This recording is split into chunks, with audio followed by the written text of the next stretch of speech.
तो राजनारायण मेरे गांव कृष्ण, मैंने आपको बताया बहुत बड़ा गांव है। मतलब राजनारायण गली में लेट गए, गली में और चिल्लाने लगे कि बूथ कैप्चर हो रहा है। बूथ कैप्चर हो रहा है। फोटो खिंचवा रहे थे वो, तो गलत नहीं, फोटो खींच रहे थे वो सारे, हटो पीछे फोटो जो हटो। मैंने कहा नेताजी में जाने में उनके पैर दबाए, मैं कहा ऐसा मत करो, अब दूर पियो, मेरा घर है। मैं कहा यार मेरा ये किसकी सुने थे वो। अच्छा, पर्चा इसलिए खारिज हुआ था कि उसमें उम्र लिखना भूल गए, एज लिखना, इसी आधार पर चार फॉर्म भरे थे, चारों में भूल गए।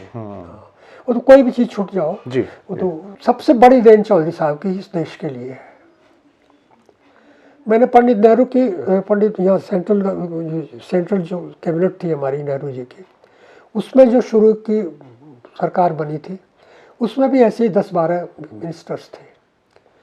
आप ये देखिएगा कि उसमें ज़्यादातर ब्राह्मण या ठाकुर या कायस्थ, सब उच्च वर्ग के लोग, कुलीन वर्ग, कुलीन लोग ही कुलीन सारे के सारे। एक दलित, जगजीवन राम हो गया, वो भी कुछ छोड़िए, एक मुस्लिम, ये जरूरी होते थे। कहीं भी पिछड़ों का, गांव का, गरीब का कहीं साया तक नहीं था। यही हालत यहाँ थी। यहाँ चौधरी साहब को तुम कुछ भी मान लो, लेकिन बाकी सारे के सारे कुलीन उच्च वर्ग के लोग थे। चौधरी साहब ने देश में सबसे पहले ये जो बात शुरू की, देखिए पहली बात तो समझो, जब वो प्राइम मिनिस्टर बने और होम मिनिस्टर थे, तभी उन्होंने क्या किया आपको पता है। ये मंडल कमीशन तो उनका बैठा है, मंडल वहीं के IAS थे यहाँ के, बिहार के। तो मंडल साहब को भी देखा है, मीडियम साइज के थे, मंडल कोट चौधरी साहब की कोठी पर आए रहते थे।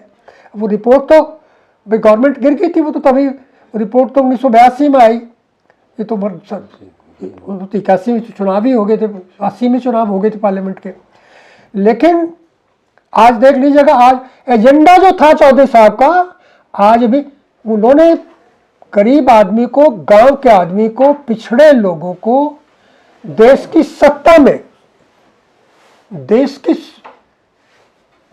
जो सत्ता है वो आर्थिक, चाहे उसकी शक्ति हो, चाहे वो ऑफिस की पावर हो, उसकी पहचान बनाई, और वो पहचान मिटा नहीं सकते। आज आप देख लीजिएगा, चाहे वो भारतीय जनता पार्टी हो और चाहे वो राहुल हो और सारा विपक्ष हो, सारे के सारे आज भी जातीय जनगणना की बात चल रही, इस हिसाब से इनको मिलना चाहिए, ये होना चाहिए। वो एजेंडा कोई नहीं, ये सिर्फ चौधरी चरण सिंह की देन थी, और उस पर संघर्ष किया उन्होंने। वो इस्तीफा जो दिया था आपने देखा उस देखिए, अब तो आपके प्रश्न से उत्तर मेरा दूसरा हो जाएगा। जब 1967 में वो तो 19-20 आदमी तो लेके आए थे, यहाँ मेरठ के थे, धर्मवीर सिंह जी थे, सॉरी धर्मवीर सिंह हमारे साथी थे, और बलबीर सिंह जी थे, ठाकुर बलबीर सिंह जी मंत्री रहे। हाँ, मंत्री, कैबिनेट मिनिस्टर, ये इरिगेशन सबसे भारी डिपार्टमेंट उनको मिला।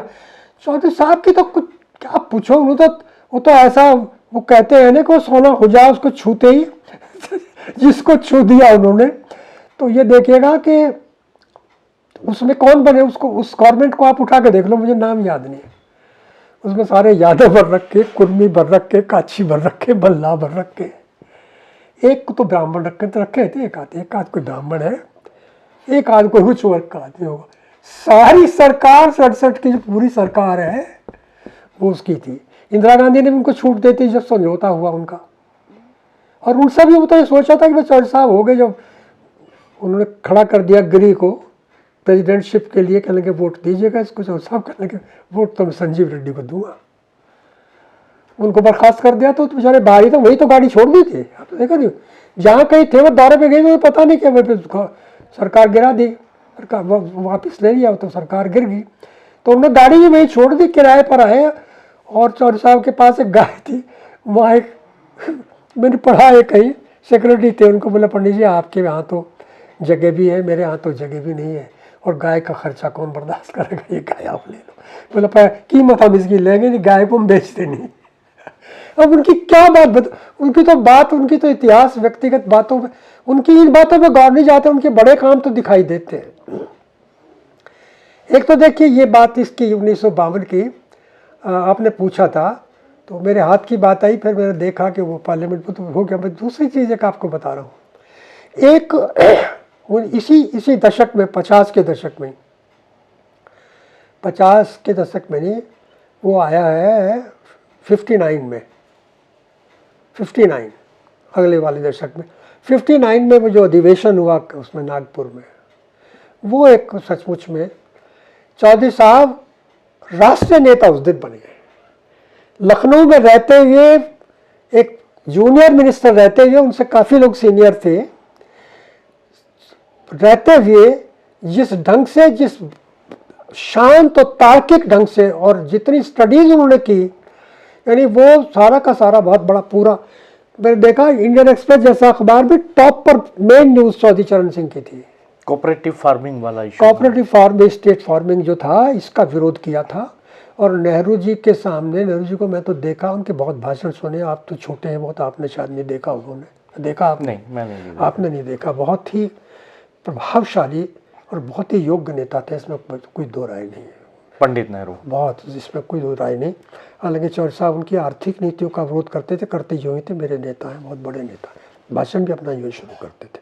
और चौधरी साहब ने नीतियों की भी बाद में ज़्यादा चर्चा की, उनकी तो डेथ ही फिर जल्दी हो गई है। उनके सामने साधारण आदमी कोई बोल नहीं पाता, तो वो योगी भी इतने थे, ऐसा ही नहीं कोई था डेमोक्रेट, ऐसी बात नहीं, लेकिन उनका रौब बहुत था।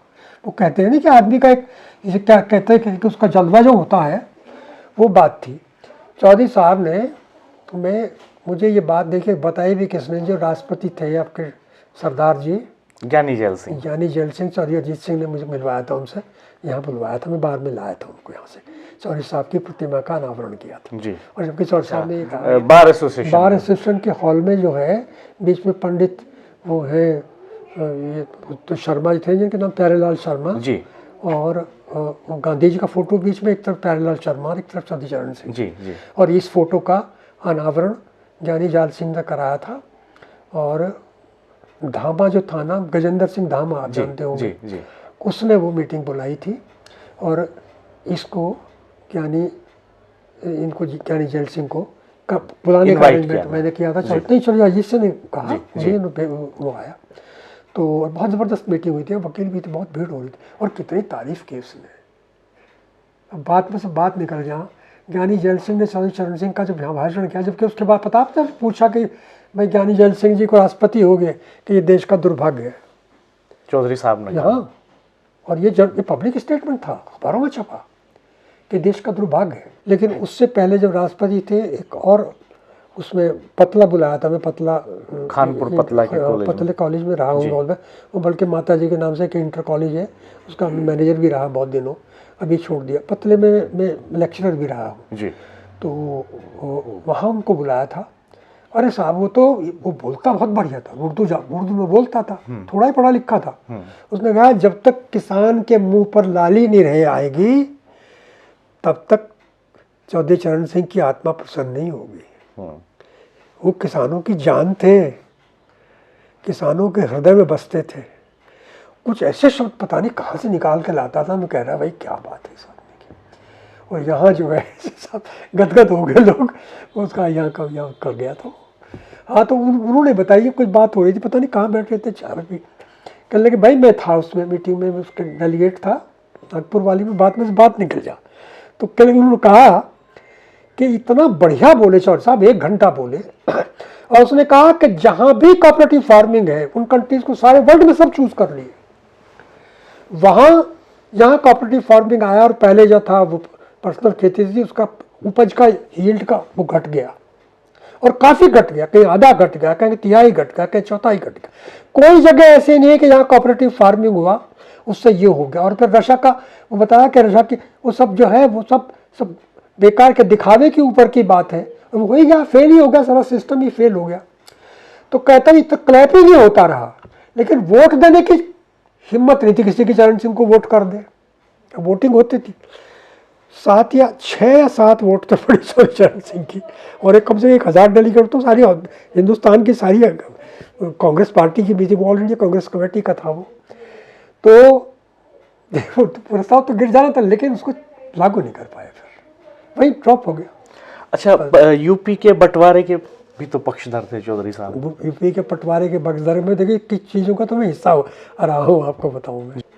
यहाँ मैं वकील था, लेकिन MLA चूँकि हो गया था, तो जितने सीनियर वकील थे उससे मेरे बहुत मधुर संबंध थे। मैं बहुत कदर करता हूँ आज भी सारे सीनियर की। ये कहने लगे भाई चौधरी चरण सिंह जी आगे डिवीज़न की बात ले, वेस्टर्न ये हरित प्रदेश की बात, ये डिवीज़न की बात लेकर हाई कोर्ट बेंच की थी उनकी हाई कोर्ट, हाँ उसकी तो हाई कोर्ट बेंच की थी, उससे तो डिवीज़न की तो बात आएगी। देखिए हाई कोर्ट बेंच की बात थी, तो वो कहने लगे मुझसे नरेंद्र सिंह तुम हमारे साथ चलो, रेजोल्यूशन पास हो गया बाहर का, लेकिन ये है कि मोरारजी देसाई से वो दिला दो। और तो मोरारजी देसाई में भी गया, तो हम 4 ही आदमी थे, और मोरारजी देसाई को भी देखा, बड़ा ज़बरदस्त लीडर था, बहुत एज होती भी लाल, बिल्कुल लाल। हाँ भाई कैसे आए? बोले जी हाई कोर्ट चाहिए, मेरठ में हाई कोर्ट, हमें 800 किलोमीटर है, ये हो गया, तंग आ गए लोग, और लड़ाई इतने दिन से लड़ रहे हैं हम, तो एक दिन की छुट्टी भी रखते हैं, ये भी करते। अरे भाई मेरे पास आ गए तुम मेरठ क्या, मैं चौधरी चरण सिंह के पास जाओ ना, उनका तो प्रपोजल है कि 4 हिस्सों में बांट दिया जाए। फाइल थी इसकी, फाइल अभी भी मिल जाएगी कहीं वो फाइल। ये किस सन की बात रही? ये बात होगी चौधरी साहब जब कि तुम चौधरी साहब के पास क्यों नहीं जाते, तो खैर वो तो पता चला कि वो, लेकिन वो उनका जो झगड़ा आपस का हो गया उसमें वो मामला समाप्त हो गया, और नहीं तो बिल्कुल ये सन्निकट आ गया था।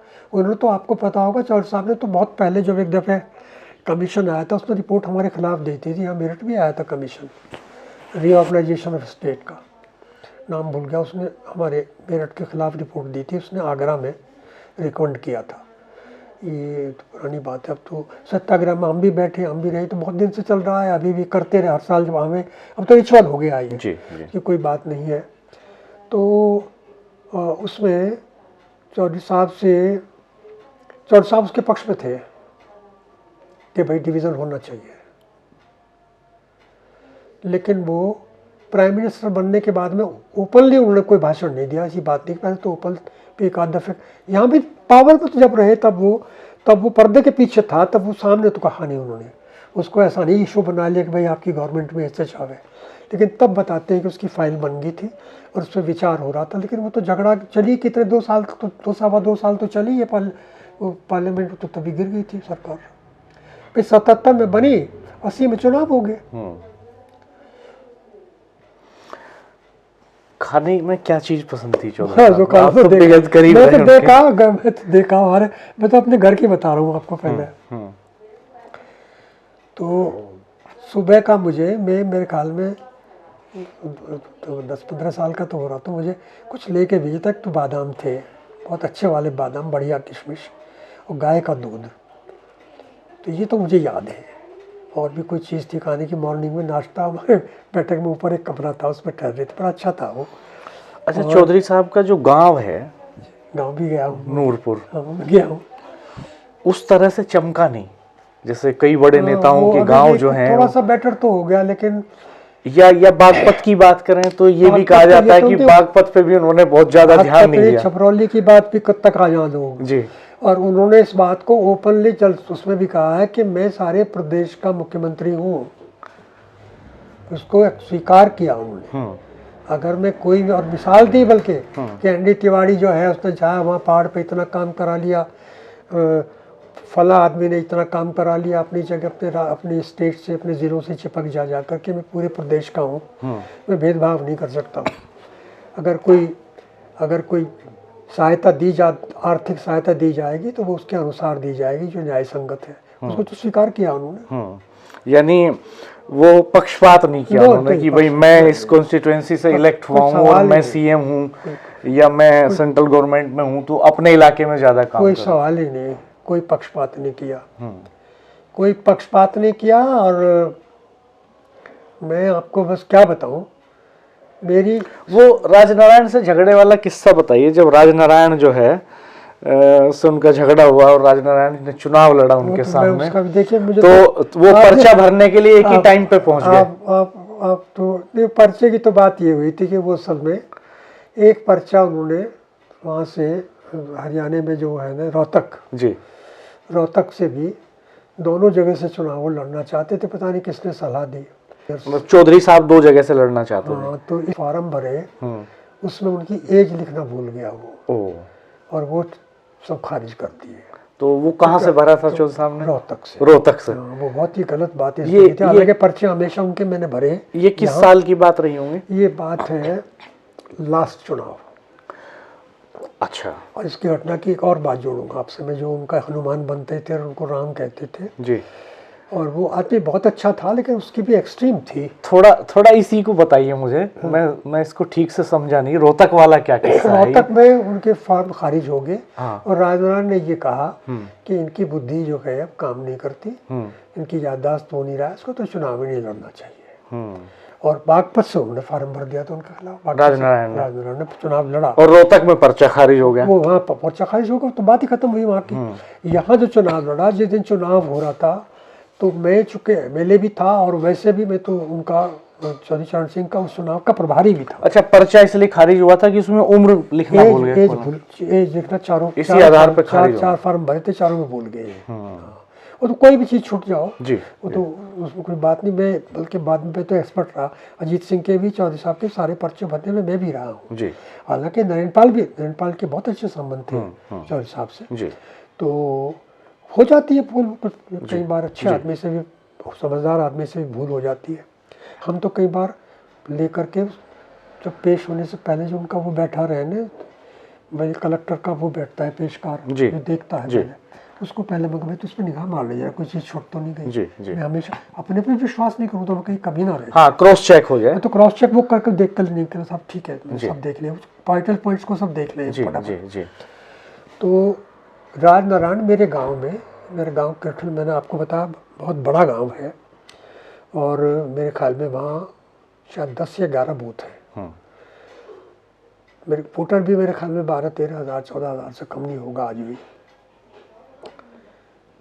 फिर एक जहाँ हमारी बैठक है गांव में, उसके बराबर में ही उनका दलितों का, इनका शेड्यूल्ड कास्ट का मोहल्ला है, अभी भी है वो। उनकी एक चौपाल है, उनका अलग कर दिया बूथ, ये सोच कर मैं शिकायत की होगी भाई वोट नहीं डालने देते। और मुझे क्या पता था, मैं भी राउंड लगा रहा था, राउंड पे तो बस पता लगा कि राजनारायण में का शायद वो, तो मैं तो जब वहाँ आया तो मैं चलो गांव में कुछ खाने पीने को मिल जाए, थका हुआ था, सुबह से उठ रहा था, तो करीब मेरे दोपहर 5 की बात है ये। तो वो बता दिया होगा किसी ने और पूरा ताम झाम ले रहे, प्रेस वालों को ले रहे और वो ये आपके ही ले रहे सारे, वो कैमरे वैमरे कितने सारे ले रहे। और वहाँ जा कर के वो उसमें से देख के बाहर निकल रहे थे और बड़बड़ाते हुए कि सारे बूथ कैप्चर कर रखे तो ना, तो और वही लेट के सब गली में लेट के नीचे ज़मीन पे और चिल्लाने लगे।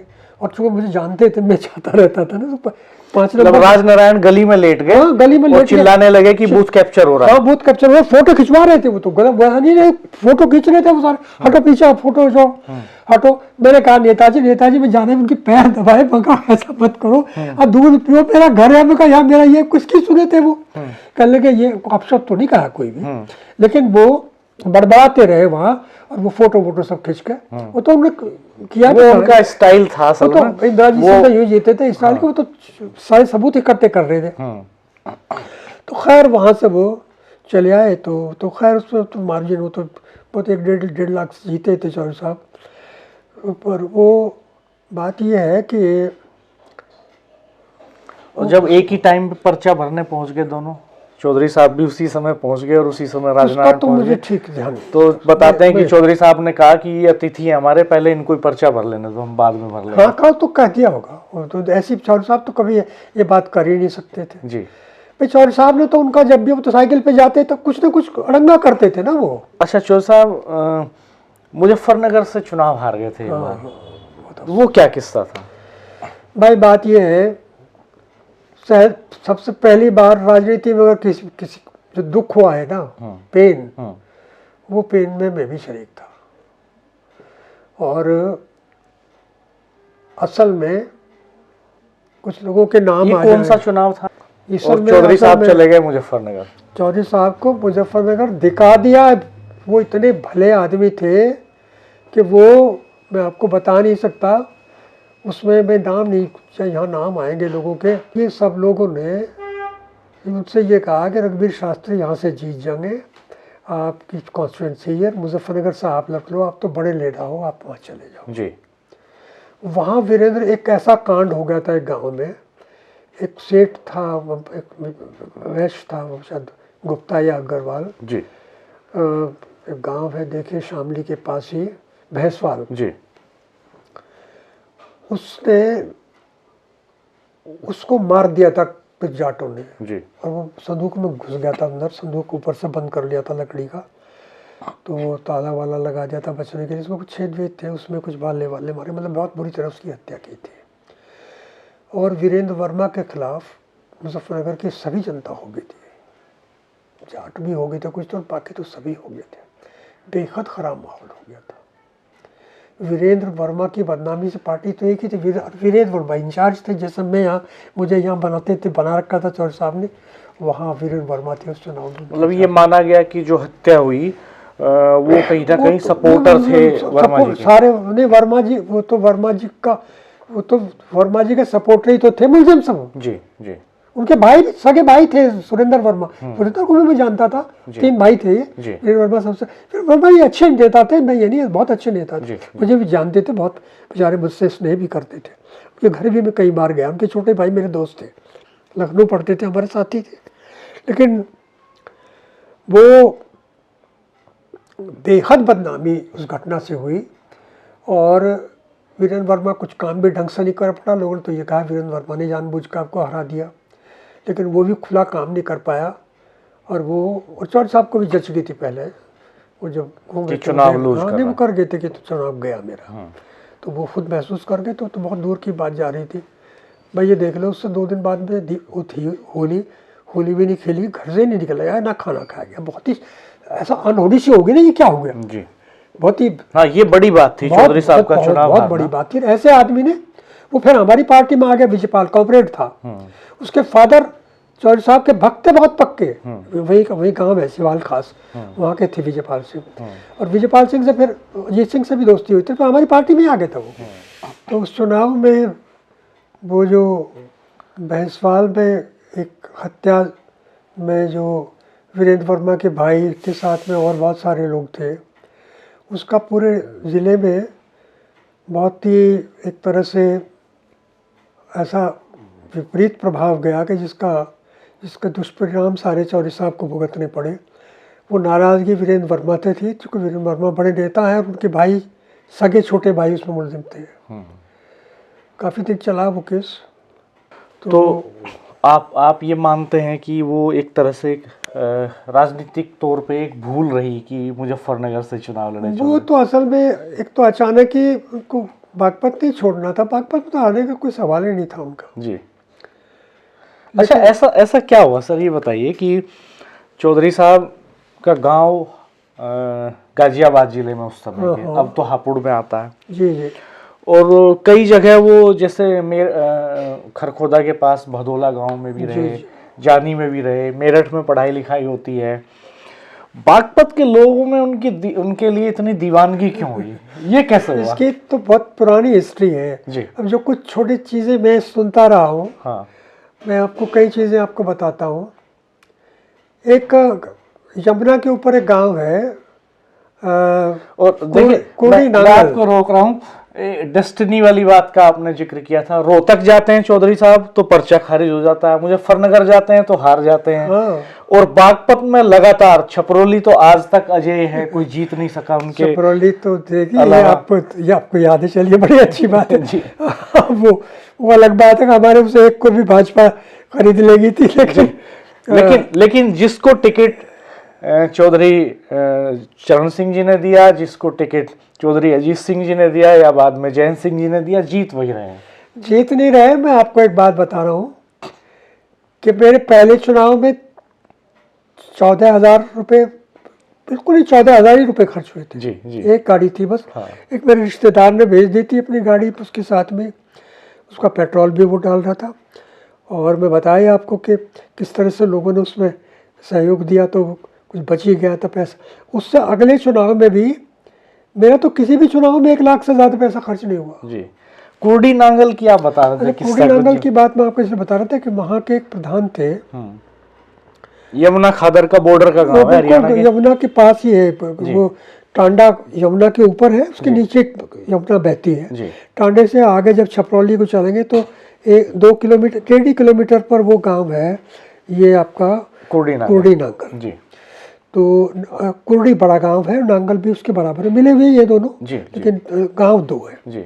वहाँ के एक प्रधान थे, वो कभी उसमें गाजियाबाद में जब चौधरी साहब वकील थे, वो उनका मुवक्किल था, लेकिन नाम भूल गया मैं प्रधान का भी, तो मैं आजकल मेरी भी याददाश्त थोड़ी गड़बड़ होगी। मेरे आते थे, मेरे पास भी ठहरते थे, बहुत बुजुर्ग आदमी थे। पोस्ट कार्ड था वो, तारीख की वहाँ से उसे सूचना आई कि भाई तुम्हारे उसके केस में ये तारीख लग गई। वो चिट्ठी उसने बचा कर रख रखी थी जो चौधरी साहब के नाम की गई थी जी। और उसे चिट्ठी को लेकर के वो दिल्ली पहुंच गया। अब जी कुर्डी आ जाओ, मैं एक स्कूल खोल रहा हूँ आपके नाम से। बोला स्कूल की बात नहीं, बोला नहीं कुर्डी मीटिंग रखूंगा मैं, और सारा नाम उसके खिलाफ प्रधान के। और मैं तो सबको जानता था, मैं गया तो सब कहने लगे भाई इसका कौन जाएगा, ये तो इसको तो सारा सभी लोग इसके खिलाफ है, इसका बर्ताव ऐसा है, ये गड़बड़ है, ये है वो है। तो मैं फिर मुझे वहाँ 2 दिन बहुत मेहनत करनी पड़ी। मैंने कहा देखो ये मीटिंग, इसमें इसकी बेइज्जती ना होने की, बेइज्जती हमारी हो जाएगी, गांव वालों की हो जाएगी। बोले वो तो हम नहीं चाहते, तो उनका यही सोच लो, उसकी क्या बात है। खैर, और वो मीटिंग रख के सुबह चौधरी साहब ने कहा उधर मुझे बहुत काम, सुबह 8 बजे की मीटिंग रख दी, तो 8 बजे भी बड़ा मुश्किल हो जा। लेकिन खैर बहुत अच्छी मीटिंग हुई, मेरे ख्याल में 10,000 आदमी आ गया। लेकिन वहाँ के सारे मौजूद आदमी जो चौधरी साहब के बहुत नहीं थे, बाबू जिहान सिंह थे, बहुत उनसे बहुत कई लोग थे जिनको व्यक्तिगत रूप से जानते थे। वो उस मंच मैंने बनवाया, उसमें 9 फीट ऊंचा मंच बनवाया, तो उसके जो स्टेप्स थे वही खड़े हो गए, हाथ जोड़े, बोले आओ भाई तुम कल्याण सिंह आओ ने कल जी रहेंगे नहीं चाहिए। मैंने चौधरी साहब से बताया धीरे से, बता जी इनकी आपस की कुछ गाँव की बात है। खैर चौधरी साहब वहाँ पहुँच गए, और आप ये देखिएगा कि वहाँ कितने गांव के इतने पुराने लोग थे जो चौधरी साहब को जानते थे, व्यक्तिगत रूप से जानते थे। वहाँ की जो इनकी वकालत का जो मामला है, वकालत में उनके मुंशी हमारे बुटपुर गांव के थे। मैं आपको बचपन की बात आपकी बता रहा हूँ कि छपरौली में बड़े बड़े गाँव के मुश्किल से 20-30 आदमी ऐसे थे जिनको व्यक्तिगत रूप से चौधरी साहब जानते थे। उनके बहुत के नाम भी मुझे याद है अभी। बाबू दिलीप सिंह थे, मॉडरेट मजिस्ट्रेट बनवाया था छपरौली के। चौधरी मनीराम थे प्रमुख नगले के, और चौधरी दिलावर सिंह थे ककड़ीपुर के। ये कई लोग थे, मैं भी, हमारे यहाँ सबका आना जाना था, जानते थे। तो मैंने देखा कि बूढ़पुर गांव में, बूढ़पुर के 2 आदमी थे जिनसे चौधरी साहब का उस परिवार से बहुत ही आत्मीयता थी, और वो उस वक्त के फ़ोटो उस परिवार ने संभाल कर रखे हैं। और चौधरी साहब बिल्कुल करीब जवान ही जब थे, उनमें पंडित पूर्ण चंद्र थे जिनके पौत्र ये है डॉक्टर वीरोत्तम तोमर जी। ये उनका नाम भी उन्हीं के अपने दादाजी के नाम से घर रख रखा जी जी। वो तो 1921 की जो गांधी जी ने सत्याग्रह किया था, जेल गए थे। 1921 का पहला उनका सत्याग्रह चला था, उसमें भी जेल गए थे। और फिर 1930 में जो नमक कानून का विरोध किया था, उसमें चौधरी साहब भी जेल गए थे, वो भी जेल गए थे। उनको शास्त्री जी कहते थे, बल्कि वो पंडित पूर्णचंद को पंडित जी उनको इसलिए कहते थे, लाहौर के शास्त्री थे और वो विद्वान थे संस्कृत के बहुत, और व्याख्यान भी करते थे बहुत। मैंने देखा उनको, मेरे गांव में भी आए थे पंडित जी। तो उनके यहाँ उनके बड़े भाई सूबे सिंह जी थे जो इनके सहयोगी थे गाजियाबाद में, चौधरी साहब के बहुत घरेलू संबंध थे। उनका लड़का उनके कई 2 लड़के तो उनके शास्त्री थे। अब तो उनमें रणबीर सिंह जी हैं जो प्रिंसिपल रहे Jat college, inter college Baraut के प्रिंसिपल रहे हैं। उनसे बड़े वो थे सुक्रम पाल जी, वो डीएसपी रहे, बल्कि राष्ट्रपति का अवार्ड उनको मिला था। उनका भी स्वर्गवास हो गया। मेरे चुनाव भी मेरे खिलाफ लड़ा था, वो पार्टी में नहीं रहे थे फिर। तो वो बागपत में इस तरह से एक जगह नहीं, बावली के कई लोग थे। वो तो जब गाजियाबाद में थे उस नाते से, और आर्य समाज के सेक्रेटरी आर्य समाज का काफ़ी काम किया गाजियाबाद में रहते हैं चौधरी साहब ने। उनकी तफसील तो मेरे पास नहीं है, तो उनको जानते थे लोग। और वो चुनाव जो था, पहला चुनाव जो हुआ, वो हर आदमी वोटर नहीं था उसमें। 1937 का चुनाव में तो 1935 का जो एक्ट है, जो अंग्रेजों के टाइम में गुलाम था जब, तो भारत है, हाँ, तो उस वक्त का चुनाव था वो, तो सेलेक्टेड लोग थे। और वो और उसमें चुनाव में बल्कि मेरे ख्याल में एक तो शायद बड़ौद के वो तो बड़े बहुत बड़ा चौधरी थे, इसमें उनका नाम भूल गया, तो कई गाँव वाँव थे, बड़े बहुत बड़े ज़मींदार थे, तो उनको सब जानते थे। और सारी बात ये है उनकी पहचान गजब की थी। बस वो मेरे ख्याल में चौधरी साहब आदमी इसके पहली मुलाकात में ताड़ लेते थे। ये उनकी बात मैंने देखी और मैंने देखा कि हमारे क्षेत्र का तो कोई आदमी हालांकि दिखाई है, और वो था भी घटिया ही साबित हुआ, फिर लाइफ में भी घटिया ही रहा, लेकिन उनसे जो जुड़ गया वो जुड़े ही रहे। और वो नहीं जुड़े, उनकी पीढ़ी 3 पीढ़ी 4 पीढ़ी, बाबू दलीप सिंह के लड़के, उनके पोते, कई कितने लोग थे, बस वो उसके वो भी मुझे तो मैं तो चौधरी साहब के नाम से जीता। और मेरी बात चली अजीत सिंह से कही एक दिन, उनके साथ गाड़ी में सफ़र कर रहा था, मेरे चुनाव में सब जगह आते थे, मेरा मुझ पर तो बहुत एहसान उनके, मुझे हर बार ये कहते थे कितने पैसे की ज़रूरत है तुझे, तो उनका जी क्या चाहिए तुम्हें, मैंने कहा जी मुझे तो आप चाहिए, आप मीटिंग में जहाँ चाहो वहाँ आ जाइए, पैसे मुझे नहीं चाहिए, चपरौली है ये। चौधरी साहब ने भी जब मैं वो हुआ प्रभारी मुझे बनाया, बोला पैसे वैसे है, फ़ोन करके पूछा, मैंने कहा जी पैसे तो नहीं है, पर उनका भी तो चल रहा काम, आ जाएंगे पैसे भी कुछ दिन में आने लगेंगे, अभी तो उनका शुरू ही हुआ है। तो उन्होंने कहने लगे तुम आके मेरे पास यहाँ 50,000 रुपये है, ये ले जाओ, कुल 50,000, मतलब ये 50 रुपये 1000 रुपये कैसा है, ये ले जाओ तो उनका तो 50,000 हम लाए थे, गया था लेने, सुबह गया था, कहीं बाहर जा रहे थे तो वो दे के गए थे, तो वे 50,000 भी उनके दे दिए हमने, इतने पैसे आ गए। और मैं तो कई मीटिंग ऐसी करी उस वक्त में, बात में जब कहते पैसे की कमी है, 5 लाख की 4 लाख की, उसमें मेरे साथ में जगत सिंह ने बहुत साथ दिया, जगत सिंह साथ रहते थे वहाँ भी कराने में। लेकिन बहुत के आदमी और बड़े से बड़े आदमी 10% 100 रुपये देने वाले थे, वो ज़माने की बात कर रहा हूँ मैं, जी। वो 10 रुपये 5 रुपये चौधरी साहब के नाम पर बने कोई नहीं कर रहा था, जिसके पास भी जा खुश होकर के उतने पैसे देता था। हमने बल्कि कूपन बनवा लिए थे, फिर 10 रुपये के 5 के 25 100 के 10 सारे धरे रह गए, इन्हीं के हो जाते। और फिर थैली भेंट किया करे थे उन्हें, फिर कहते कि इसमें कितना खर्चा हुआ तुम्हारा गाड़ी का, हम संकोच भी कर रहे थे, लेकिन गाड़ी का खर्चा हुआ था तो 7-8 जिसने बताया, कई जो लोग इंतज़ाम करे थे 7-8 हज़ार, बोले जी माइक वाइक से भी कहा भाई चौधरी साहब आएंगे, सबको जाना है, लेकिन उद्देश्य ये था कि भाई चलो पैसे भी हो जाए, उनके पैसे दे देते, वो सारे पैसे बैंक में जमा करते, उसमें पार्टी के उसमें जमा होते, उससे वहाँ से लेते थे पैसे। प्रोसेस देखिए, वहाँ से लेते थे सीधे, उसमें सीधे नहीं लेते थे। तो उनकी तो पता नहीं, उनकी सुचिता और उनकी जो ऑस्टेरिटी थी, गजब की ऑस्टेरिटी थी। आपके पास तो चौधरी साहब के इतने किस्से हैं कि कई दिन तक हम लगातार बात करते रहे। देखो मैंने बताया नहीं कि मैं आपको सच बता रहा हूँ कि वो तो, और उसकी बात नहीं, कई चीज़ें तो बहुत मुँह करने वाली है, मैं इसकी चर्चा कर दूँ अभी भी। देखिए क्या सहयोग की बात है, मेरी बेटी की शादी थी 1985 में, 24 नवंबर की, 24 नवंबर हमारे ये श्री अरविंद का चित्र लगा है जो खड़े, इनका एक खास सिद्धि दिवस है, मतलब एक योग में उसकी विशेषता है। मैं कार्ड लेकर प्रज्ञान से गया, तो उनका बहुत पहले के कार्ड भूल जाते हैं, तो मेरे ख्याल में 17 नवंबर हो या 18 नवंबर सन 85 को मैं दोनों को लेके गया। तो विंडसर प्लेस में ऑफिस था पार्टी का, वहाँ ऑफिस में बैठते थे चौधरी साहब मॉर्निंग में। तो मैं गया, करीब 11:30-12 बजे थे। करतार सिंह कहने लगा चौधरी साहब से मिलोगे, मैंने कहा मिलने तो आए। करतार सिंह शैडो थे, हाँ शैडो थे, जो तो सारी लाइफ बच्चा था उनका, तो उस पर तो अभी किताब लिखी, उसकी बेटी ने बहुत बात की, बहुत खुश हुई सुनकर, बहुत ही सेवक था। किसने किताब लिखी है करतार सिंह? उसकी बेटी है। अच्छा। उसने अभी करतार सिंह की स्मृति में एक ग्रंथ लिखा है। जी। करतार सिंह रहने वाले कहाँ के थे? करतार सिंह रहने वाले थे जिसके अलीगढ़ ज़िले के, या अलीगढ़ मथुरा के बॉर्डर पे ही गांव था उसका, वहाँ के रहने वाले थे। लेकिन उसको छोड़ा नहीं, वो डीएसपी होकर रिटायर हुआ वही जी।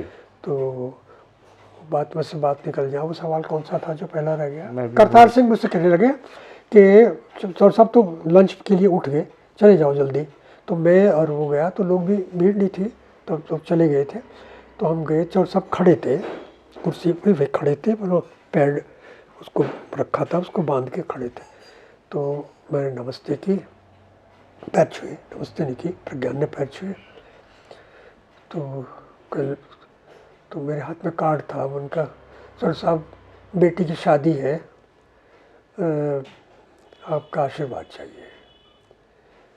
तो कहने लगे कौन हो तुम? साथी बोले कितने दिन बाद आए मिलने? तो मुझे वो भी बात फील हुई।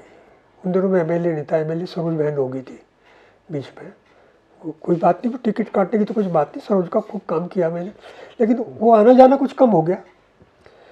तो उसकी तो कोई बात नहीं, बैठ गए, पैड खोला और बात की, और फिर कहने लगे नारायण सिंह मेरी तो तबीयत ठीक नहीं रहती और मैं आ तो नहीं सकूँगा। तो उनका जी आपका आशीर्वाद, बोले आशीर्वाद मेरा मिलेगा। एक चिट्ठी तो पैड पर, उसकी भाषा अलग है, विंडसर प्रेस के टाइपराइटर से भिजवाई, और 2 दिन बाद में एक तुगलक रोड के उस पर जा कर के वो वहाँ से भिजवाई, उसकी लैंग्वेज अलग है। वो चिट्ठी अब तक मैंने संभाल कर रख रखी थी दोनों। और 24 नवंबर की मेरी बेटी की शादी थी, 29 तारीख को अटैक पड़ाया है, कॉमा हो गए, उसके बाद फिर नहीं होश आया। देखिए चांस, उसकी बात देखिए आपने, ऐसे टाइम पे वो भेंट हुई। प्रज्ञान भी बेचारा बहुत उस गले के, कैसी विचित्र बात है। देखिए फिर दूसरी बात देखिए, इसके पास में गया हुआ था, 10 रुपये की ज़रूरत थी, जेएनयू में इसने पीएचडी डीलेट जेएनयू से किया इसे। तो मैं गया था जेएनयू में, तो देर हो गई, कहने लगे मुझसे पापा जी आप जो हो आप यहीं मेरे पास ही ठहर जाओ, कमरे उसकी बात थी। उसी में इसी ने आके मुझे बताया कि वो तो चौर साहब चले गए। उससे दिन में मैं वही होके आया था, हॉस्पिटल में थे, फिर यही आ गए थे, अमेरिका से लौट आए थे। तो उनको होश तो था ही नहीं, होश तो लोग कह रहे हैं कुछ कहते, तो फिर बात तो वो बहुत भीड़ हो गई थी, और टिकैत का तो अड्डा जमा हुआ था। मैं प्रज्ञान जब आए वहाँ से, तो काफ़ी सड़क तो थोड़ी भरी गई थी। एक पार्क में बैठा हुआ था, बीच में ही हज़ारों आदमी सब घेरे पड़े थे। तो कहने लगे, जो सेंटर में भी मिनिस्टर रहे चंद्रशेखर गवर्नमेंट में, और लखनऊ में मिनिस्टर, मेरे बहुत अच्छे मित्र थे, अभी डेथ होगी उनकी। वो किसान ट्रस्ट में भी मेरे साथ ट्रस्टी थे। और तो वो गए थे पार्टी की तरफ से इससे राजीव से मिलने। राजीव ने दी थी जगह, राजीव गांधी ने जगह दी है। और ऐसी बात नहीं उसने उसकी वजह से नहीं दी कि भाई उस पर कोई टसल हुआ हो। ये तो जैसा हमारी बिरादरी, आप जाते हैं जोश में बात करते हैं, लेकिन वो जाते ही हो गया था कि वहाँ मिलेंगे। वो आप देखते हैं कि बहुत बढ़िया जगह है, गांधी जी समाधि से बिल्कुल मिली हुई है, इसमें तो कोई दो राय। तो आपका बहुत धन्यवाद सर, आपने लंबा समय दिया और चौधरी साहब से जुड़े बहुत सारे तो आपका बहुत धन्यवाद सर। हम आपसे फिर समय लेंगे और चौधरी साहब से जुड़े हुए और बहुत सारे अनछुए पहलू, बहुत सारे ऐसे किस्से जो लोग नहीं जानते, चूंकि आप लंबे समय उनके करीब रहे। हाँ भाई, इस बात का मुझे गर्व है, और मैं अपने जीवन में एक बड़ी भारी अपने कहता हूँ, भगवान का मुझ पर आशीर्वाद है। ऐसे महापुरुष के निकट, उनके सानिध्य में रहने का मुझे अवसर मिला, उनका आशीर्वाद बहुत बार मिला, और बहुत बार मिला, और इतना मिला कि जिसकी मुझे आशा भी नहीं थी। Thank you sir. तो आप देखते रहिए हमारा चैनल, सब्सक्राइब कीजिएगा, बेल आइकन प्रेस कर दीजिएगा, नोटिफिकेशंस ऑन कर दीजिएगा। चौधरी साहब से जुड़े किस्सों की सीरीज में हम कुछ और वीडियो लेकर के आएंगे, तब तक हमारे साथ बने रहिएगा। धन्यवाद, नमस्कार।